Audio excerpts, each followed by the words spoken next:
Thank you, Ron. And once again, I'm Jerry Bessette, and I'm very pleased to be here today moderating this panel with my distinguished panelists. Included with me are Tom Wingfield, former Deputy Assistant Secretary of Defense for Cyber Policy, Admiral Jan Tai, United States Navy retired, former Commander, U.S. 10 Fleet Cyber Command, and Dr. Ike Wilson, President of the Joint Special Operations University. Very pleased to be here today with all three of them. We're going to be talking about response options. And as a starter, I thought I would just kind of kick it out to the group. It's widely believed that the United States government lacks a coordinated and formalized standard policy to respond to cyber attacks against both governmental and commercial organizations. And I just want to, from both criminal and nation state actors perpetrating those attacks. So I wanted to kick it out to the panelists and see if there's any initial thoughts in terms of response options and, policies before we get into a series of questions. Tom, do you have any initial thoughts on that? Jerry, I'll kick that one off. I know there are going to be several good answers coming in on that. We may not have a single monolithic answer, but between the intelligence community, federal law enforcement, and military, Department of Defense, we have several dimensions of response we're able to do. We show them off to pretty good effect in protecting the last set of national elections. So we have different tools that are excellent for different parts of the problem. But in the end, obviously, the decision to respond to a significant cyber attack has to be, in the end, political. And any political leadership would want to retain that flexibility for what is always going to be a science of single instances. Great, thanks, Tom. Jan or Ike, do either of you have any initial thoughts in terms of, high-level response options? Thanks, Jerry. I think it's interesting that Thomas used the word dimensions because I was thinking the exact same thing. And from my perspective and time in the operational world, I kind of think of them in two dimensions. There are probably many more, and Thomas is smarter than I on that policy stuff. But the first dimension that we often got asked for is, what can you do to make it stop? Sort of that real-time crisis response. Can you respond in real time to make it stop? Of course, that requires you to be able to see it, know about it, diagnose it in a way that you can have some responses ready to go. I don't think we're in a place to be able to do that today, unless it's the DoD that the adversary is coming after. Then we've got some pretty good options. But I think that is certainly, we can do better in that regard. And I think there are policy options that help us to get to a place where we can see across the private and public boundaries to be able to take on tipping and queuing and going after potential attackers when they threaten our national interests. Again, the line for when does that tipping point come so that potentially a U.S. Cyber Command or other entity could do a defend forward type of action is one area that I think is a good area for focus in terms of how we can do better, because we couldn't do worse. Everybody's fighting in their own little fiefdom, even across the U.S. government, and that's not going to be able to address the enemy. The other aspect, of course, is after the fact, after an attack has happened, then what are the ways in which we may deliver consequences?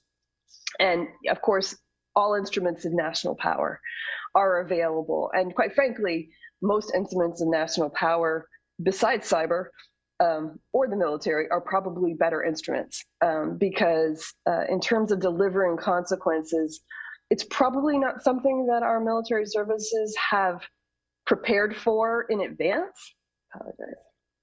And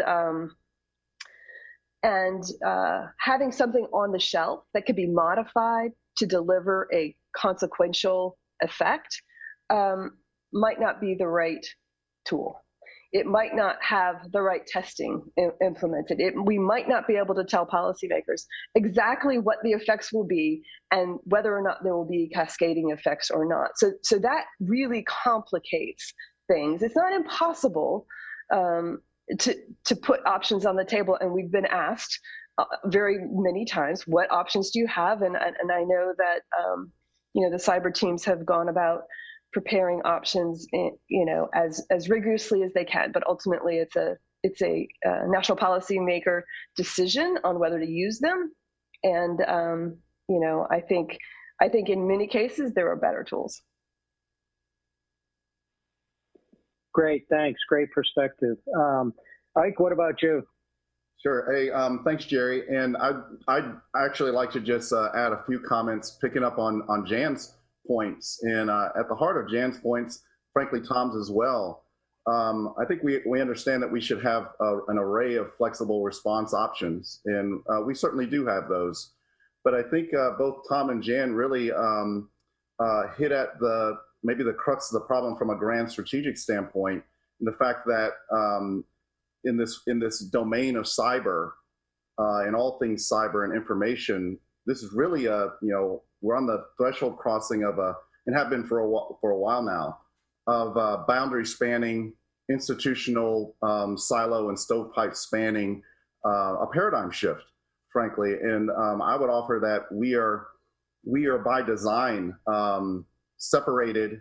There's a shared power that is required here for the indications and warning in the most grandest and anticipatory sense of the term when we come to cyber offense and defense context.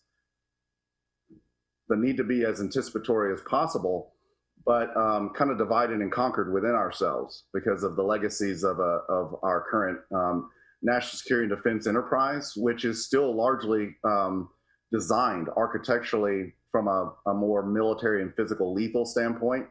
And as we know, this is nothing less than a JIMC, a joint interagency, intergovernmental, multinational, commercial, and then we get into all the language of whole of this and whole of that solutions. Nothing less than an integrated statecraft approach, not just for the response option, but again, in that Clausewitzian kind of sense, defense being the stronger form of war, but very specifically a shield capable of delivering multiple blows.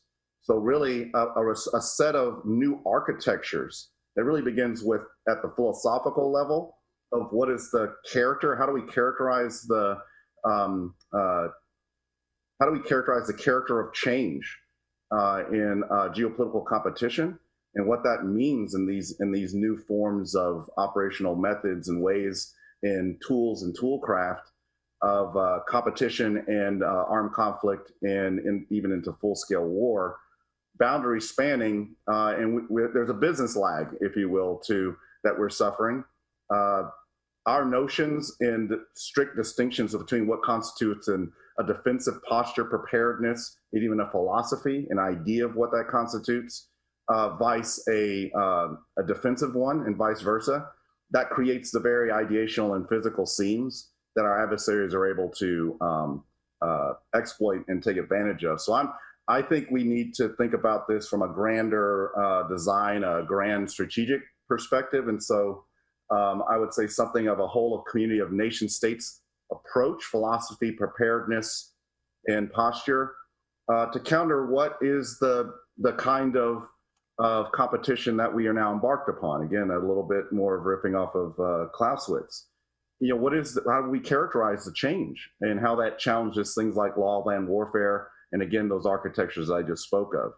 I would put on the table, at least propositionally, and I'm not the first to say it, we have what we're facing here is some type of trans-regional globalizing insurgency, almost specific to the definition of the term, against the entire international order, that Western liberal international order and the regime undergirding it, the norms and principles undergirding it, as well as the rules and decision-making procedures and the tools and techniques, and what we consider a legitimate and therefore vice illegitimate form of competition, armed conflict, and war and warfare. I think nothing less than some type of strategic defensive posture, again, breaking these now falsified divisions between an offensive action in a defensive action.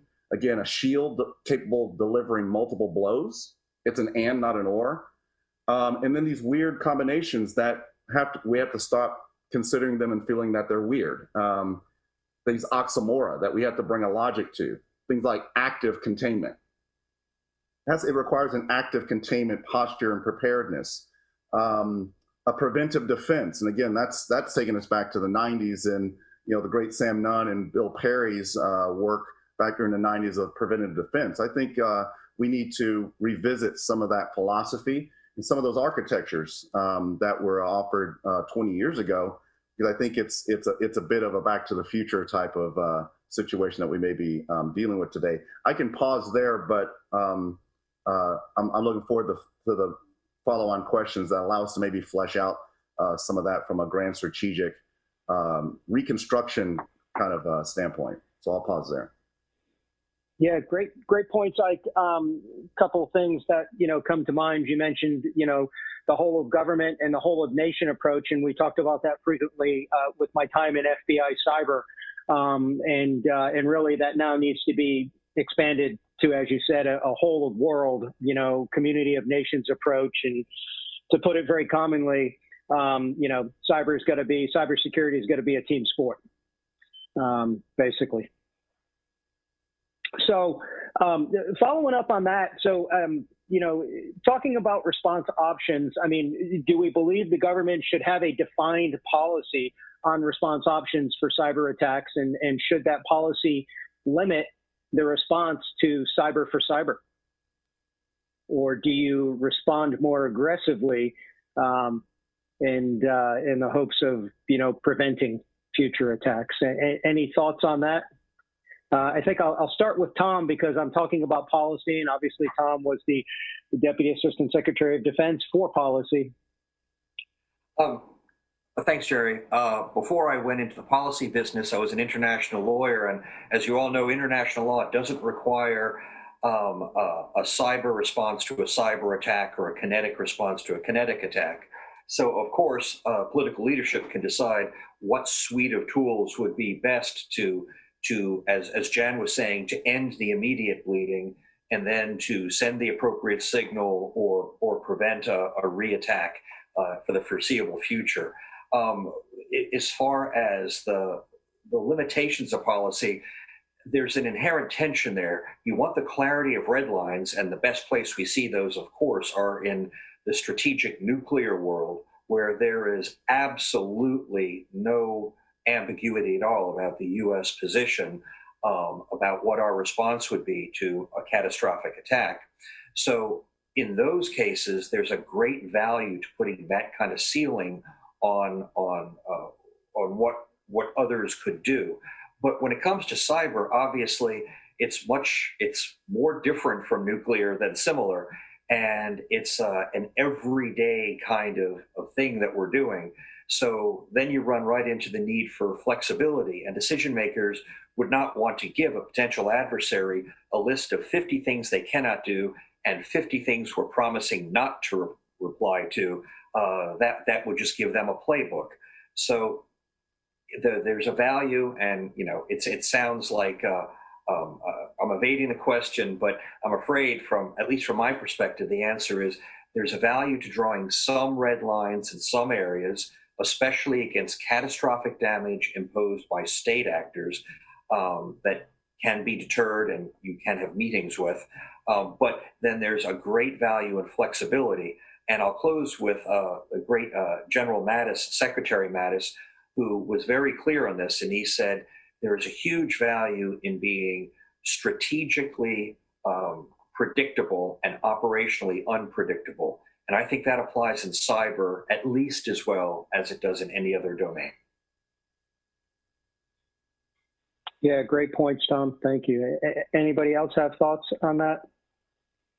I was never actually a lawyer, but I could argue both sides of this as well. I agree completely with having the flexibility to respond in a manner of our choosing at a time of our choosing is a very powerful tool.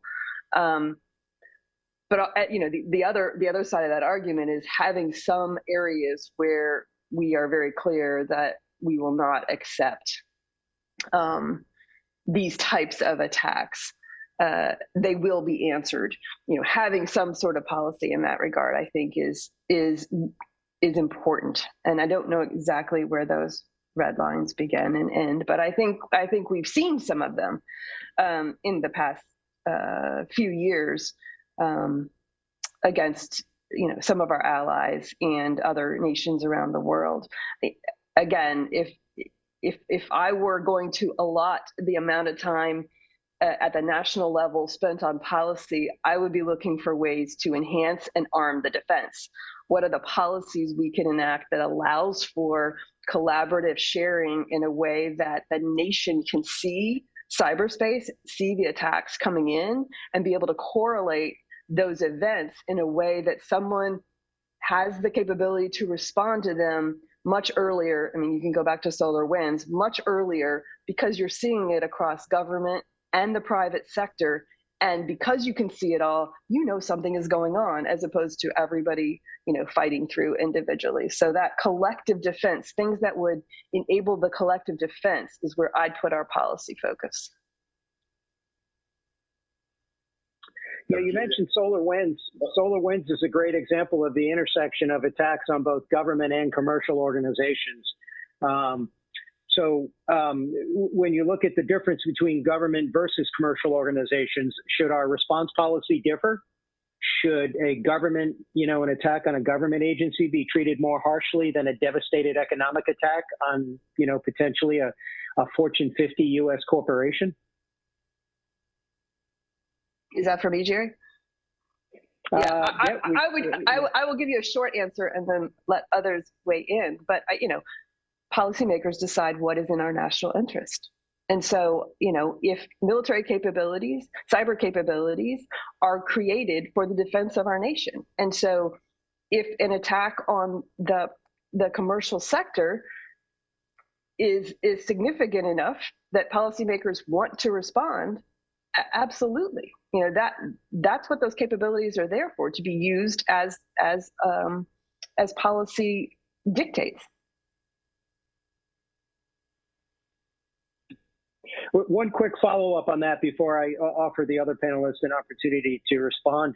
So using our capabilities, which obviously we don't want all our enemies to be fully aware of the depth and breadth of our capabilities, does that give you any concern as a former cyber commander that you are exposing, really the depth of our capabilities, for prior to when they're really needed? If we needed the cyber capabilities as a prelude to a kinetic attack or something, significantly more strategic, do you have any concerns about exposing, our capabilities to the adversary in response to an attack on a commercial entity?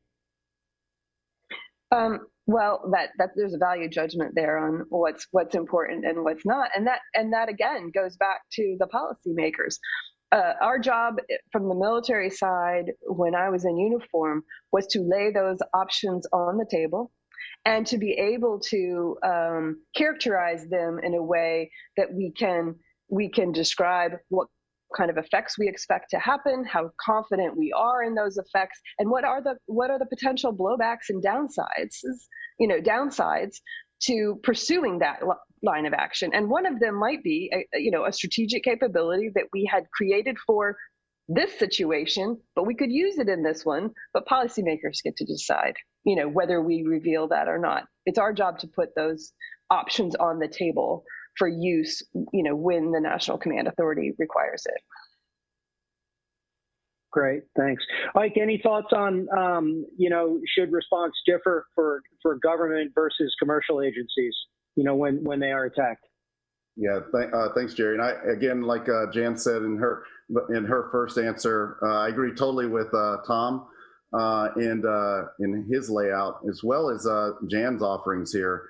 I think it's an unsatisfying answer, right? I think there's a need for a much more improved integrative coherency of policy and policy options within the community, whether that's the United States as a single nation state, and then our allies and partners, that community of nation states. We need to have an inside coherency, and then part of that inside coherency, then we together need to determine what of that policy and the grand national and theater strategies, the operational force packaging, and those flexible response options, what of those, that array of again, that blended mix of offense, defense, under what conditions should we deliberately actually exercise publicly so as to send preventive signals and show the process of, I'm thinking of things like the very deliberate strategic exercising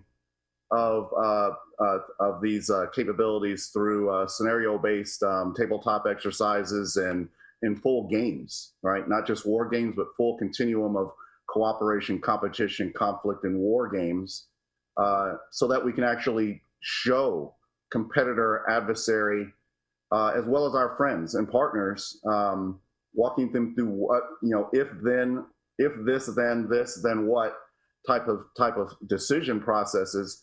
So internally, as part of the community, that we're trying to build a resiliency and a strong pointing within, we can literally exercise and play out some of these scenarios to get a better confidence on what the range of possibilities are and what should be made overt, under what conditions, what range of conditions, where those transition points are, and what should always remain in the more covert or clandestine realm.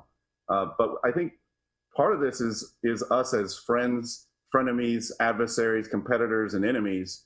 We're going to have to go through a period of time where we're relearning together this new world. I mean, we're doing a lot of the new things at the tactical and low operational level in this new realm of information-based and digital operations from a cooperation, competition, and conflict standpoint.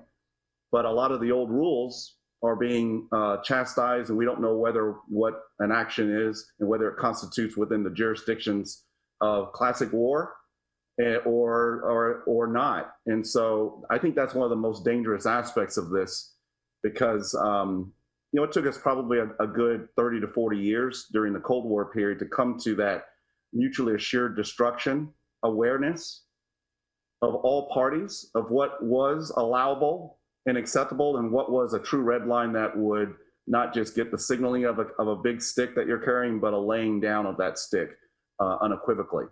I would say that's out the window right now, and that makes the international environment and international relations extremely brittle for friends within communities of friendly nation states, and more importantly, with between adversaries, competitors, adversaries, and enemies. An environment ripe for miscalculation, missignal, and a cult of the offensive. Right, we're talking about responses, but we need to get some command and control over, what do we really are unwilling to compromise on at all. We first and foremost have to know what those places and spaces and those conditionalities are within ourselves. And I think the only way to do that is to game this stuff out in a figurative and literal sense within our alliances. And then from time to time, shine a light on that so that our adversaries are seeing a little bit inside our decision calculus. And so they can understand where we're coming to a crystal clarity on what the new rules and the none shall pass aspects of that new great game are going to be. And also maybe show a little bit of lack of clarity where the adversary also has to calculate, they're not clear on this, it's right for missignaling. I think that's where we begin. I think that's where shoring up deterrence, both specific and general, begins again, to be reassured. My last point, and then I'll turn the mic back over. One thing that keeps me up a lot, day and night, is again the miscalculation. I guess I'll leave it at that. I kind of lost my point there. It'll come back to me later in a subsequent question and answer. But we haven't grown up together, and we're growing up asymmetrically in this new environment with these new tools and the purposes thereof. There's an enormous business lag, and they defy the established law of land warfare. Again, we've been testing the parameters of that, stretching the edge of that, and unraveling the edges of that for quite some time now, certainly the last 2 to 3 decades, and maybe even further going back to the end of the Cold War. We certainly don't have the good old stable days of mutual assured destruction that oddly we reckon back, and it's relatively speaking a more stable environment because we knew what would reach out and kill us, and we knew what would reach out and kill all of us. We kind of had a better sense of a symmetrical sense of the game. The game is very ambiguous and very opaque now, and it's ripe for miscalculation. So I think that's the piece that keeps me up day and night, of not really knowing what constitutes an act of conflict, an act of war, and what does not. And while you don't know that, you can actually be opening yourself up and allowing the equivalent of a mass attack, a weapon of mass effects and destruction already playing out, but because it doesn't fall in the traditional realm, in the domains of what constitutes an attack, like a disinformation campaign that strikes at the lack of harmony and cohesion within the mind of a democratic small d polity through its mechanisms of electoral politics and the campaigning process that lead to those. That's quote unquote enemy in the wire, and we're not even recognizing that as an act of war. And it may not be new war. It may be a very old war that goes well beyond the World War I period of time, where the game is more of a mercantilistic beggar thy neighbor, where back then there were not all these dividing lines between a uniformed military force, therefore a formal, traditional, legitimate battle combatant, vice an economic predation activity that's carried out by a Dutch East Indies or British East Indies economic company or a multinational corporation of the time. I think we're back to that. I think it's a back to the future. I think the future forward, and the future begins now, is we have a lot of different types of other than nation state actors back on the table again. The Pandora's box reopened, and a lot of old things that we're calling new because they're not familiar to us, made new by 21st century fourth revolution in technological affairs accoutrements, but it's a really old game. So I think a revisit to history, a revisit to grand strategic history, and looking at previous times in the mercantilist period of the, ranging from the 14th to the 18th century, is merited, contemporized to 21st century and in a century forward, so we can understand what the meanings and the pedigree of unrestricted warfare and those types of philosophies, where those are coming from. They are not genuinely organically new, I would say, per se. So I'll pause there. Yeah, all great points. Like, one thing that kind of resonated with me was your mention of the nation state actors back at the turn of the century. And we've come to that now, which, leads me to a question. Should we respond to attacks? So flipping it, vice the victim, commercial versus governmental agency. Should our response be different for a nation state actor, vice a criminal organization? You look at some of the larger criminal organizations out there perpetrating ransomware attacks, for example, which are extremely, hot right now, so to speak. The Our Evil Group purports to have made over $200 million in ransomware attacks in 2020. There have been several recent major takedowns by the FBI and the French authorities, other international authorities, and that whole nation community of nations approach. Egregor Group, as well as the Networker Group, were taken down. But we see these ransomware groups holding city governments hostage for ransom payments. And so should our response differ for a nation state versus a criminal group? I'm happy to start off on that one. Again, kind of riffing off of my last answer, Jerry. I think we do this very well at the tactical and operational level, and places like Afghanistan, Iraq, Syria, in particular, comes to mind, in the form of how we bring all of these. We bring an integrative, joint interagency, intergovernmental, and multinational constellation of otherwise separate agencies, certainly governmental, but also increasingly so bringing in non-governmental partners into these JIADF configurations, right? And we're very familiar with those from tactical and operational approaches. And why do we do that? Why did we begin to increasingly form cross-organizational, cross-operational unit joint interagency task force arrangements, so that we can actually get multiple different feeds and those indications and warnings that Jan spoke of a few moments ago, so that we can get a better comprehensive readiness, joint combined readiness site picture of the environment of multiple different multi-compositional threats, as well as opportunities, frankly. We do this very well and have done this very well for at least the last 20, 30 years. I think what you're talking about, Jerry, with this great question is, I would say first and foremost, let's look at what we know how to do, because the environment and the nature of the compound security dilemma, those threats and those actors, what it commands us to do. We have to come together in an integrative statecraft, whole of nations, plural, not singular, approach to even thinking about the environment around us, what's going on, and marrying our mutual interests in how our different national lenses of that puzzle shine a light and give a different perspective of what is at stake and the weighted nature of the stake and the risk involved, right? A partner's calculation is going to be different than ours, but those JIADFs allow us at operational level to come to a comprehensive compromise approach to strategy, and therefore force mission packaging and employment. I think it's the same architecture and the same philosophy behind that architecture brought to scale.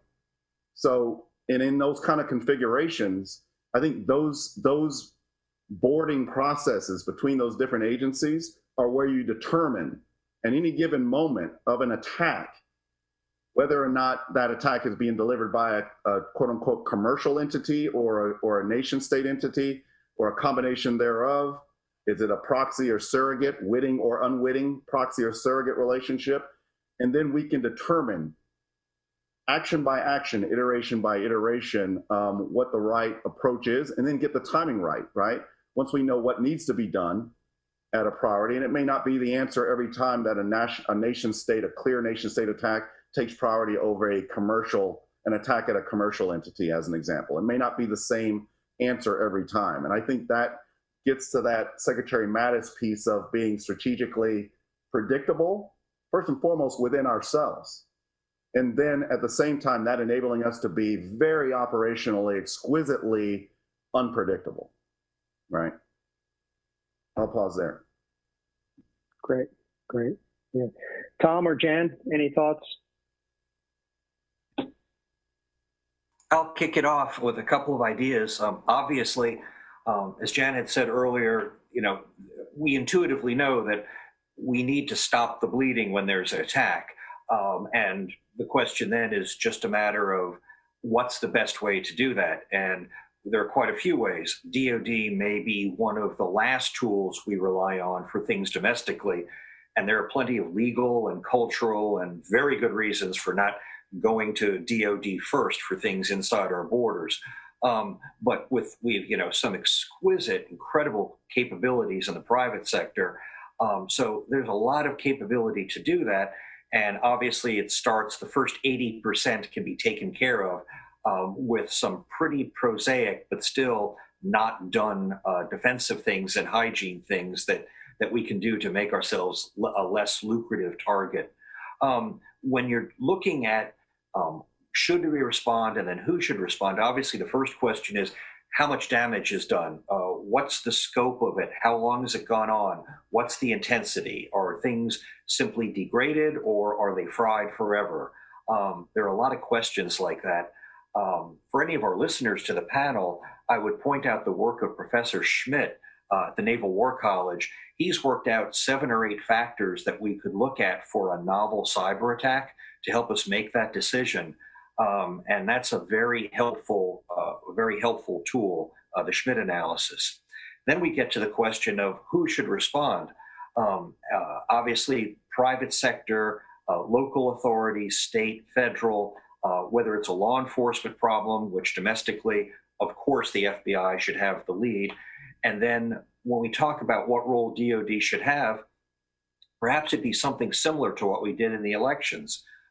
As most of you are aware, DoD first and foremost would, through various means, generate insights about what adversaries were going to may be doing in the future and how they might do it, and then sharing that with the appropriate authorities domestically is very helpful.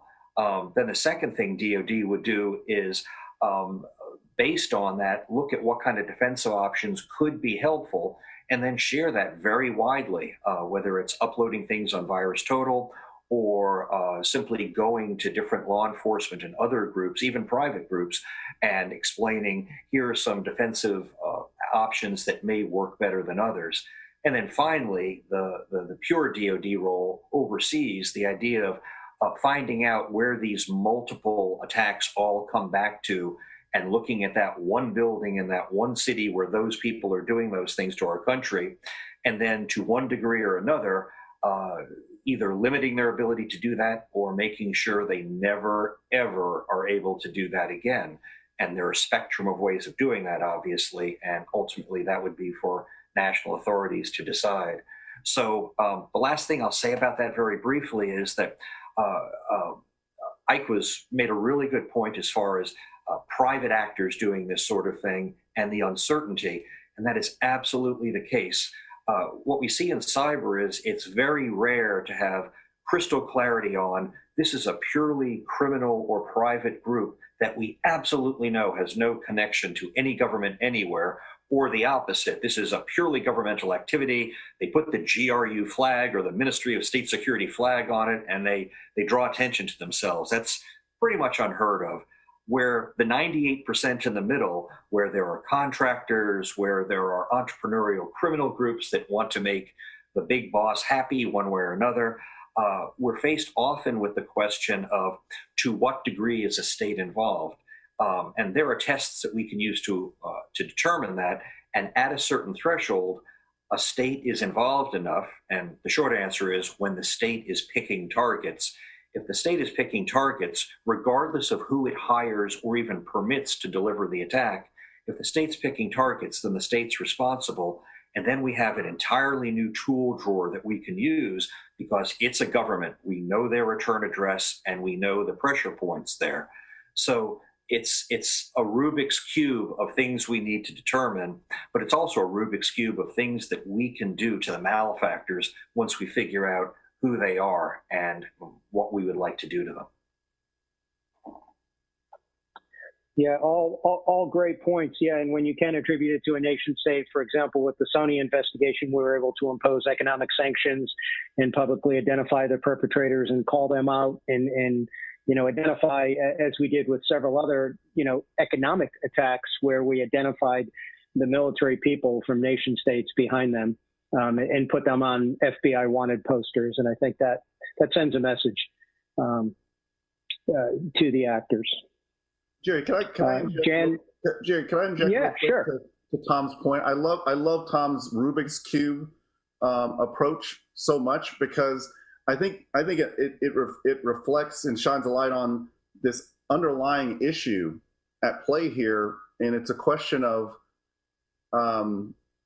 how we have to think about how and what of the international system based and premised on the legitimate primary actor of a nation statehood and what that has meant in many respects, for 400, 500 plus years. And as we go through that Rubik's Cube calculation, what of that international order, its rules and decision-making process, the norms and principles and values undergirding it, that Western liberal, small w, small l, Western liberal international system and the order that comes with it, how to strong point and shore back up those fundamental tenets of territorial sovereignty, value-based and human security sovereignty as we do those calculations of what truly constitutes an unacceptable assault and attack on a fundamental part that defines the legitimacy and the solvency of that which we will not compromise on as a Western liberal community of nation states. I think it's so important that logical approach to the doing.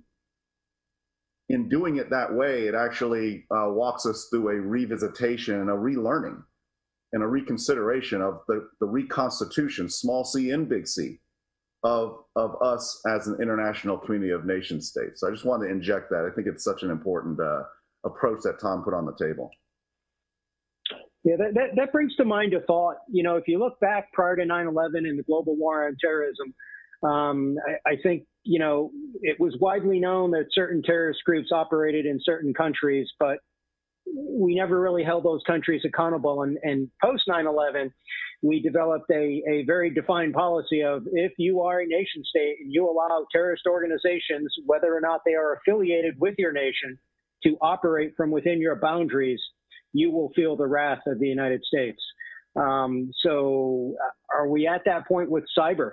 We have nations that are allowing, you know, criminal cyber organizations to host their operations within these nations. And in return, those nations' entities and commercial and economic institutions do not get attacked. And these organizations make hundreds of millions of dollars a year.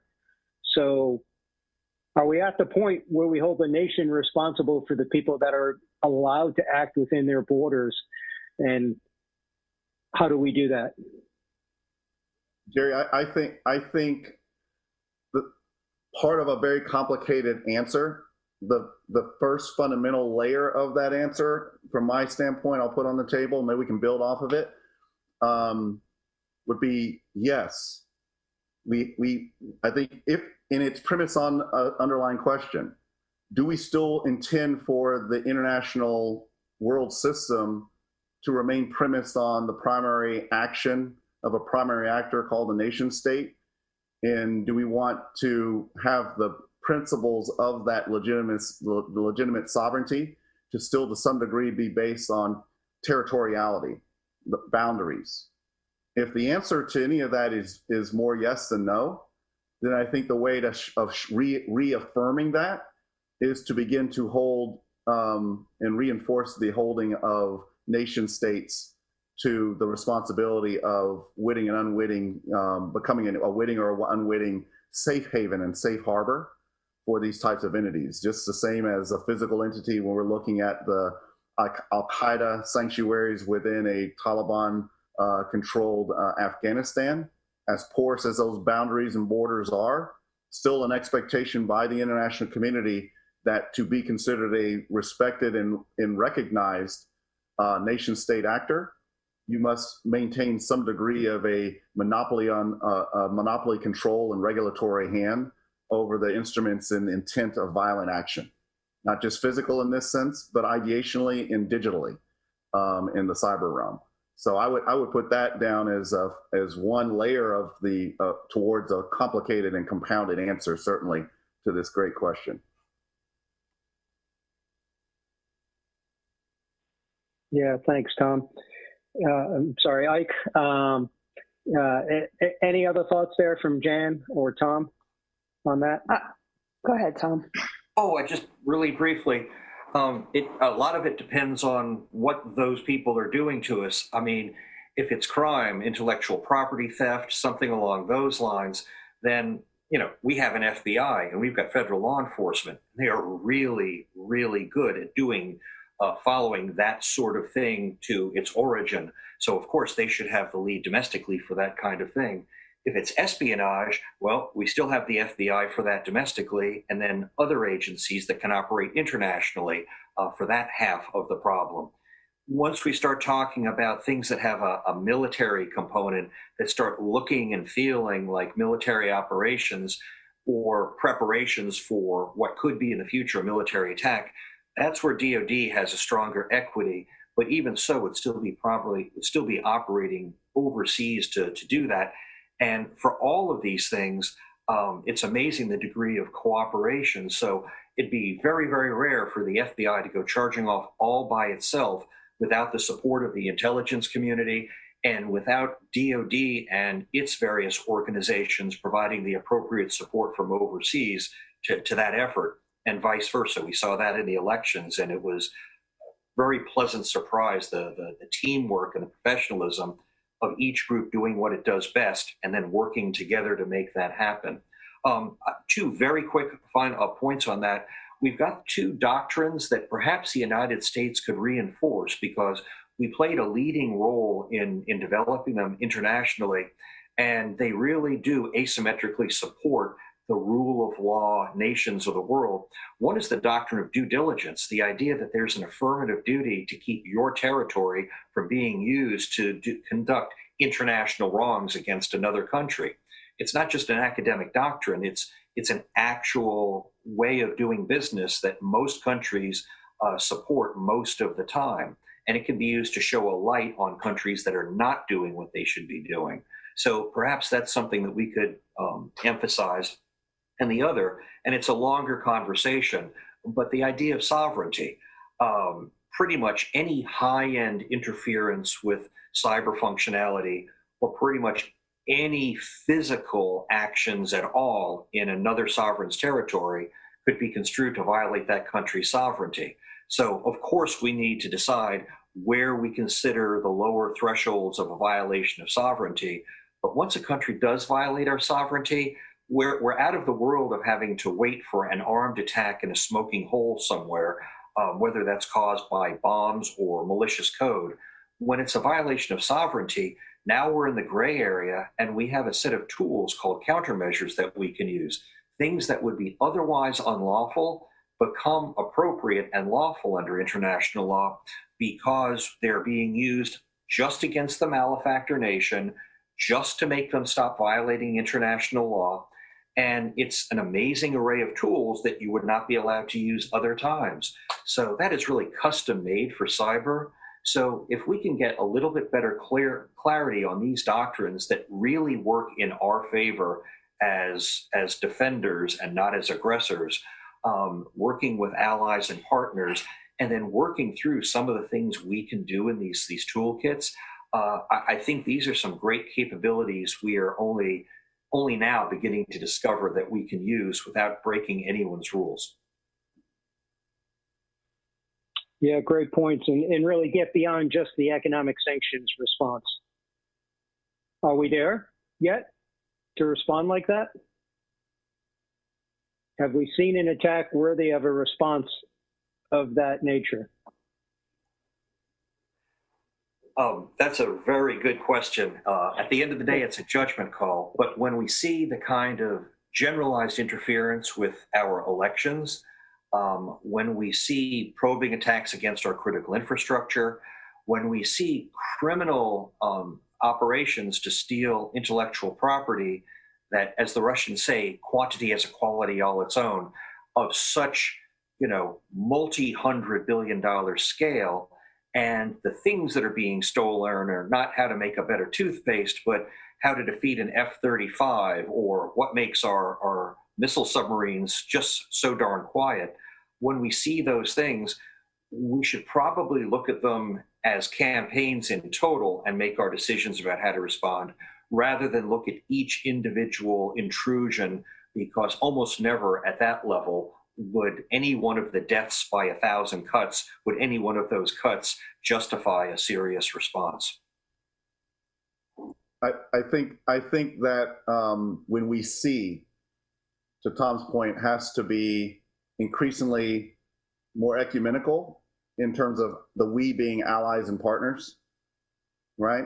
Because that helps us get out of this earlier point I made of if you buy into the idea of an answer, part of the answer to this question, how has the character of global geopolitical competition changed, into what consequence?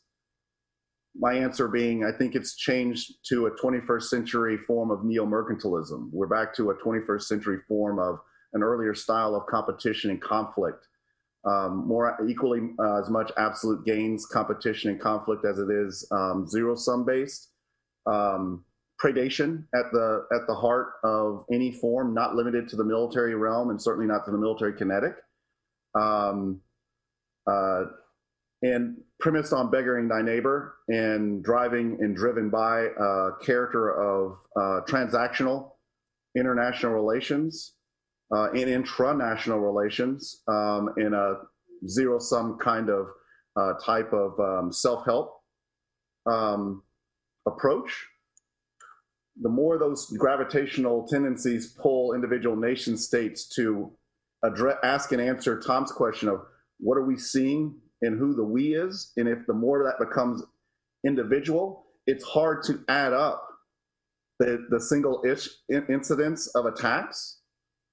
And that's how a community of nation states can unintendedly become, in a very sinister, subtle, sinister way, find themselves in an apocalyptic war and not even knowing that they've been in it for a long time, death by 1,000 cuts, because the cuts are seen and appreciated or not appreciated because it's not happened to me and mine. I think it demands that we strong point at the collective security and defense, to an earlier point Jan made. And that's when we start that Rubik's Cube approach that Tom put on the table to re-strong point at the collective security and defense level and perspective. Yeah, great, thanks. Jan, you sit on the board of several companies. Do companies, does the government have an obligation to respond to cyber attacks against, private and public corporations, or is it their responsibility to protect themselves? Any thoughts on that? Yes, and yes. I think, as Tom suggested, there is a great deal of action that can be taken by individual companies to defend themselves in terms of hygiene, in terms of layering and defense. But again, I think when we talk about a nation state actor, on the scale of a Russia or a China coming after a private entity, I think it's almost unfair to expect that even the best cyber hygiene is going to be able to defeat that. And so, again, as I said before, the only way the U.S. government can help defend those, the private sector, is to be able to see, at least from a alerting perspective or from an indication of compromise, sort of the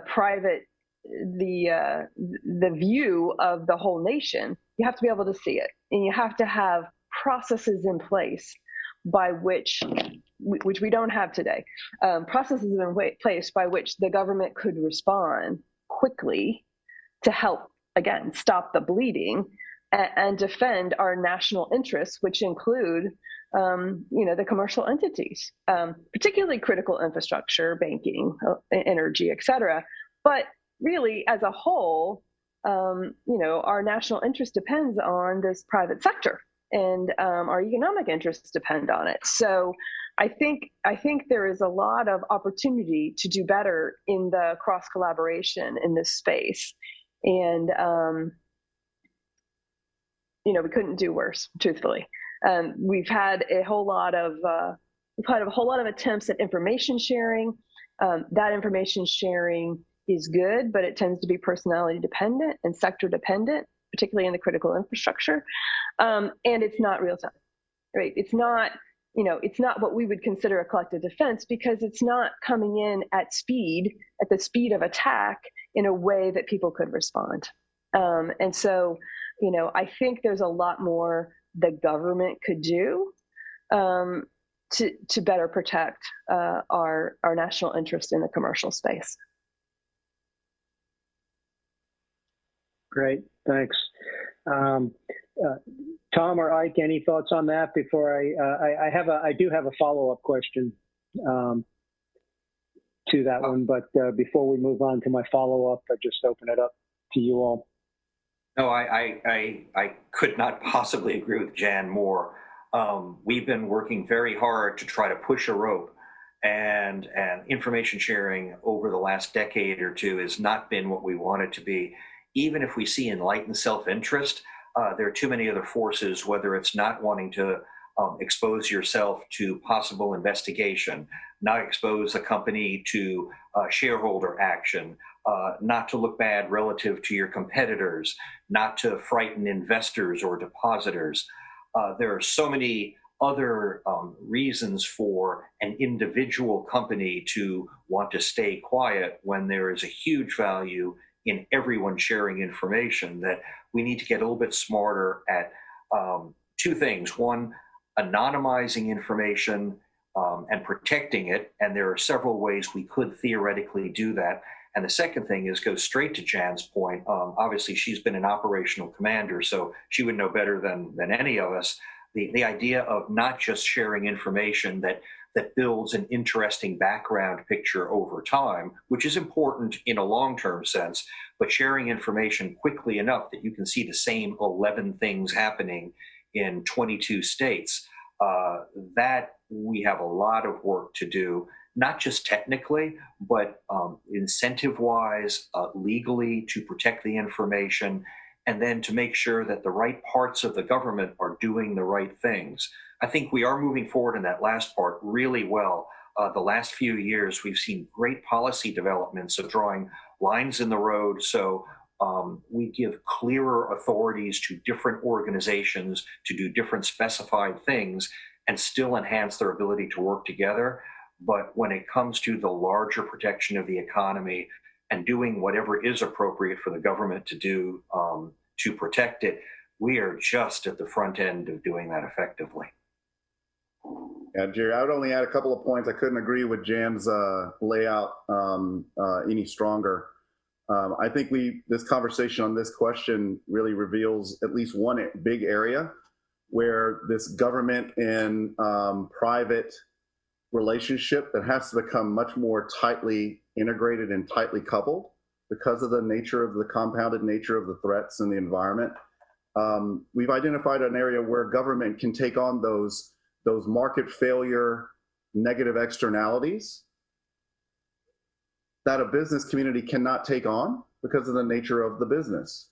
But that's a role for government, right? In a baseline philosophical and institutional standpoint, to take on those things that are true to form market failures. So doing that capital investment, if you will, on the government side in these cross-cutting relationships. I think we're moving slowly in that direction over time. Typically, the environment and the adversary being the best and only teacher. And I hate to give the environment and the adversary credit for being the teacher, for helping us get better at that. And there's a business lag to it. So I think we have to accelerate.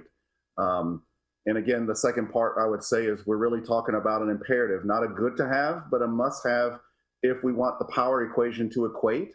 And if we want to, quote unquote, win individually and collectively going forward, which I think a win is to arrive at and secure a relative peace as we can come to know it collectively.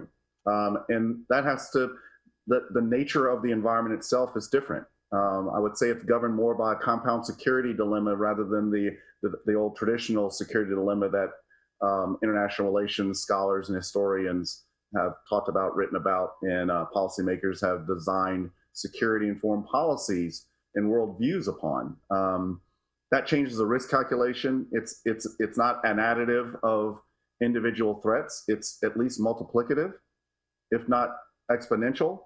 And that changes the whole calculation I would put on the table of what constitutes a risk to force, risk to missions, risk to strategy, individual and collective. That's a different game. And I think when you think of it that way, we can start to maybe appreciate the frustrations that we have, whether it's a business, a company, a multinational corporation, individual nation state, or a community of nation states, where over the last 20, 40 years, we continue to apply the same types of force in the same types of manner and the same types of force packages forward in many of the same places against, at least assuming, allegedly looks like the same competitors and same adversaries, but we're not getting the same power purchase. I think that's because we're probably missing some multiplying effects and some exponents to that power equation. We have to collectively get together. I think the best way to do this, to get to Jan's anticipatory posture, knowing that I&W is far out in a forecasting, not prediction, but a meteorological type of forecasting configuration as possible collectively. I think we have to do that, and I think we have to practice it. When we have real dilemmas, we have to exercise the real dilemma in those collective arrangements, those task force type of arrangements, if you will.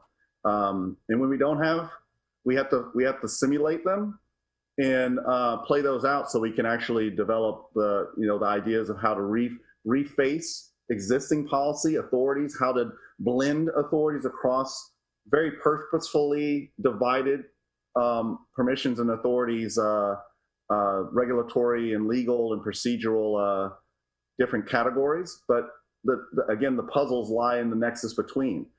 So, but the only way to do that is to practice it. And I think in the practicing, again, my earlier point, sometimes you want to signal that out and let frenemies and friends, enemies, frenemies, and competitors alike see a little bit of that gaming, if you will, so that we can start signaling and communicating, the kinds of things that are driving us in particular directions, so we can actually start to recalibrate the commons. If we want any symmetry in any of this, it needs to be the symmetry of the sources of conduct, that strategic psychological psychology behind why an agent, why a stakeholder will act in certain ways, as opposed to acting in different ways on different circumstances. We have to reteach one another. And the best way to do that is through simulation rather than on the backside of an actual crisis and a conflict. Okay. What about if we flip that? Let's flip my previous question. Does the government have an obligation to respond, for private entities, corporations? We have many very capable corporations in the United States, both technically and financially. Given the technical capability and or the financial capability to buy that technical capability, the hackback, can companies hack back in response, or to Jan's point, can they preemptively hack to prevent the attack that's going to devastate them and either bring them to a complete halt, impose a potentially hundreds of millions of dollar financial impact on them. We've seen corporations that have been put out of business by cyber attacks in the United States. So where's the line there?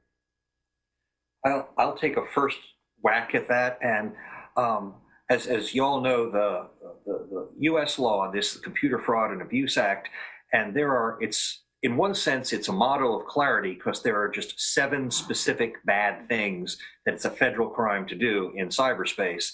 And I feel funny saying this to the man who knows this better than pretty much anybody else in the country. But they're also very broad things. So if to hack back, it depends on what you're doing. Gathering information, that's one thing. If you're reaching out to stop an action at its source, that's something else.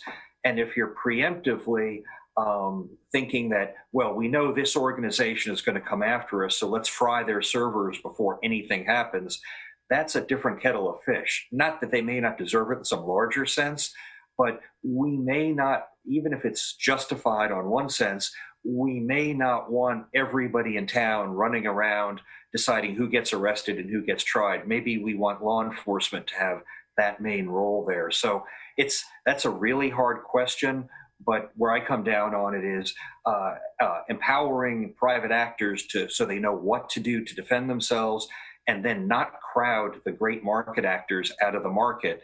I won't use any particular company names, but there are quite a few companies that are great for full spectrum cyber, from intelligence updates to what's going on in your system to options for reconstitution and response. So we wouldn't want to crowd them out of the market, and that's an appropriate use for market resources. But beyond that point, we definitely want to have the information sharing and law enforcement light enough on its feet that perhaps companies don't feel that they're in Deadwood, they're in the Wild West, and there is no marshal, so they feel driven to take these actions. But rather they know that if they take care of everything inside the wire, that there's a competent authority outside the wire that they can rely on. And we may not be there yet, but that might be the better goal, rather than empowering every company to go out and start looking for trouble. Hey, Jerry, I agree with Tom completely. I would say, first of all, I haven't met a corporate lawyer who would be interested in signing on to that type of hackback capability. That doesn't mean they're not out there, but probably not in the best interest of the company, especially if it's publicly traded. At the same time, it's fair to acknowledge that there is probably a lot of frustration in the private sector about their either inability to be protected or their inability to get information in a timely enough manner that they can take action to protect themselves. And sometimes that's from government, but a lot of times it's not from government. We had the Microsoft server incident that happened weeks back, and who knew what when, and who did Microsoft tell? I don't know the answers to that. But there is, I think, great frustration out there. I will share a story. Sorry, Ike, but this is another Navy War College plug. We had a war game that the Navy War College put together to bring in the electric and financial services, teams, ISACs, et cetera. I got to play on the financial side. The energy sector was in a different room and the government was in a different room. And of course, these are war games, right? So, there's a script there. The government didn't stand a chance of doing well. And so that frustration sort of bubbled out and I got to see it. And, and in the game, of course, there were a couple of us from Cyber Command in the financial services room working. We proposed that if you guys aren't going to do something about it, we're going to do something about it. Because, as the game stretches on, it's like, come on, people, can you do something? And to be fair, this is a scripted game. So, how much could the government really do? But that frustration is out there.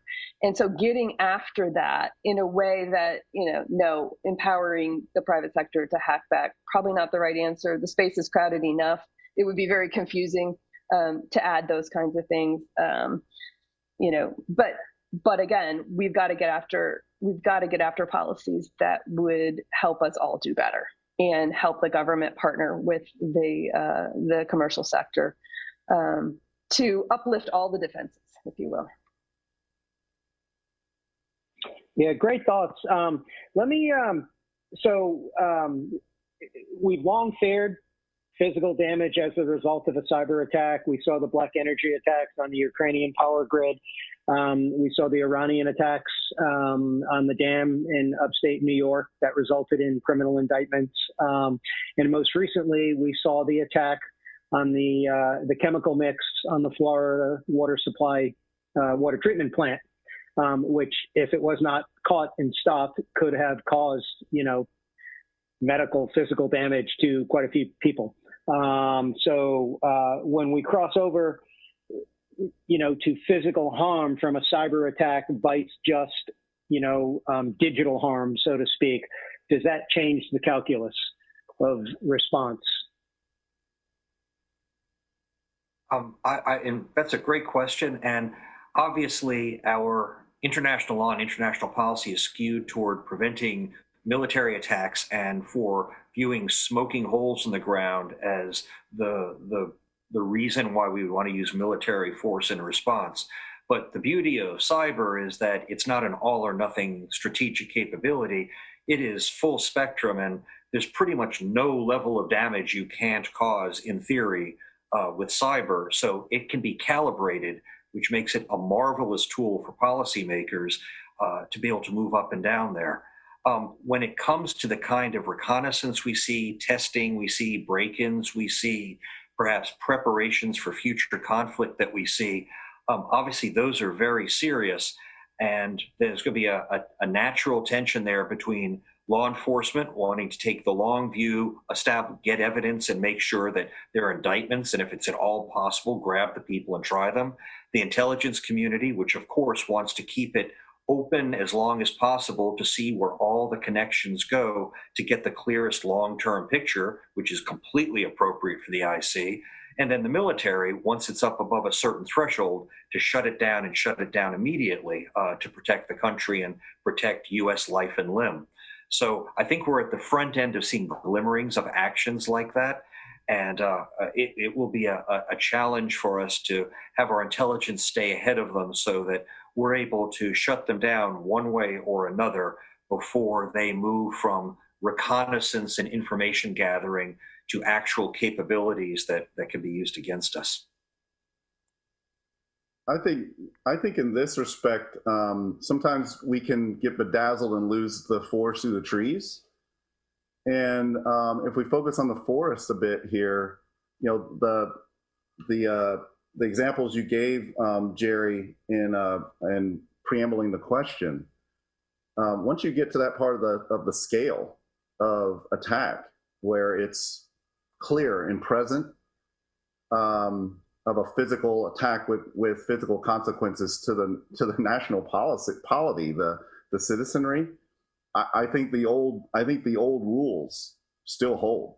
I think the logic behind the old rules still hold, and I think maybe again transmitting that back to our own polities internally to our nation states as well as internationally to competitors and to adversaries, disruptors, and potential enemies of, hey, old rules still apply. I don't care whether it's a bomb, a cruise missile, or a cyber attack. When you're hitting the heart of the homeland, when you're hitting and doing physical, clear and present danger, imminent physical harm, the old rules are the same. The old rules are the rules, regardless of the mechanism and the method and mode of the attack. I think in some respects, this becomes the easy high end that's very familiar to all of us, that you can begin to reverse engineer and re-engineer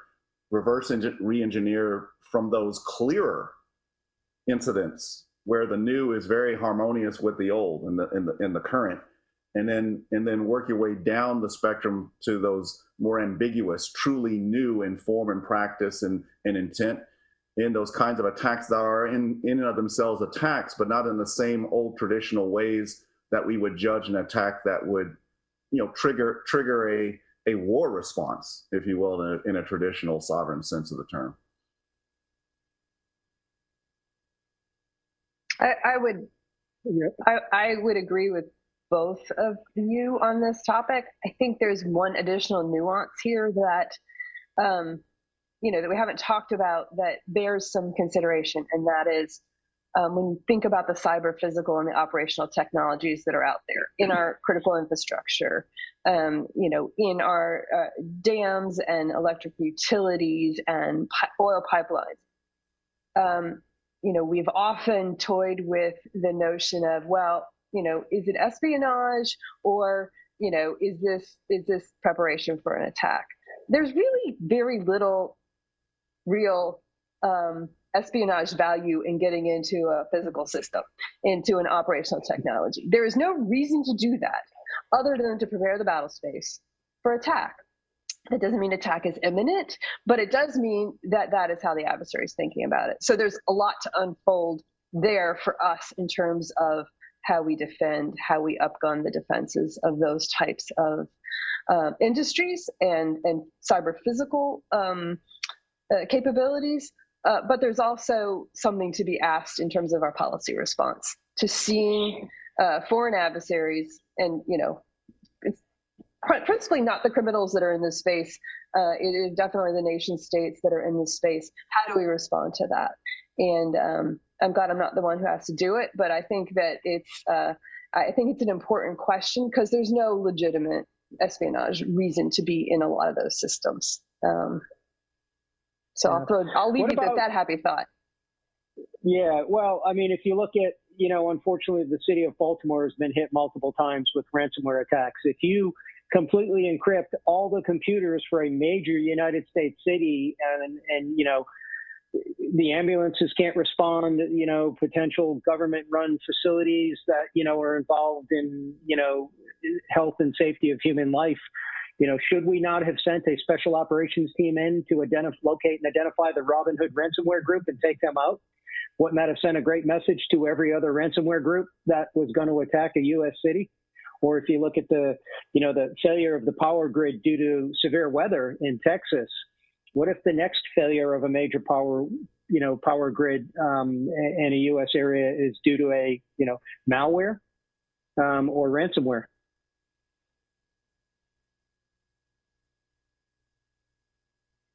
I think, when it comes to Baltimore and the cities, I think, again, there's plenty for them to learn as part of this. The way you stop ransomware is make them not profitable. If you can build the resiliency into your systems that allows you to bring those things back online, and I mean, not in 5 years, but in short order, then it becomes a not profitable endeavor, and criminals will stop doing it. And so, that's the number one response for everyone to get after. But again, that takes dedicated resources and capability upgrades that, people aren't going to necessarily prioritize until they're hit in the way that Baltimore has been hit. I think if on the energy side, if there's any beauty, many of the failings that resulted in Texas were because of the individualized, privatized, state by state kind of control over the utility grid. That is natural segmentation in our system in a way that's actually useful in not having cascading effects across a large swath of the United States. But it does again hold lessons for the individual utility providers in terms of building resiliency into their system. So, I think those types of targets might be interesting, but not as interesting as some that have a larger effect. I mean, for Texas and Texans, my heart goes out to them. It was a horrible situation, and we've got to get after that for the resiliency, but building the cyber resiliency into that as well to ensure that that those types of things can't be man generated. If you want to look for ways to affect options in cyber, you need only to look as far as accidents, man-made and man-generated mistakes that have caused very consequential damage, and then ask yourself, can you actually create that through a cyber effect? So all of those types of incidents are great for looking at your cyber resiliency to find out if that could have been created from an external source, not an internal human error, or a systemic error in the way that the system is architected. But I think, again, I look for lessons out of those events, not necessarily the full downside. Great, thanks. We have been at this for quite a while, so I want to turn to Tom and Ike to see if they have any, final thoughts on, the transition to physical or just in general. So we'll go with Ike. Hey, thanks, Jerry. And I just want to thank right up front my teammates here, Jan and Tom. I've really enjoyed and learned a lot from this conversation. I would just close. I mean, I got to be the academic. I'm going to play the academic here. So, I opened up with this Clausewitzian idea of the defense being the stronger form of war in the grandest sense of that term.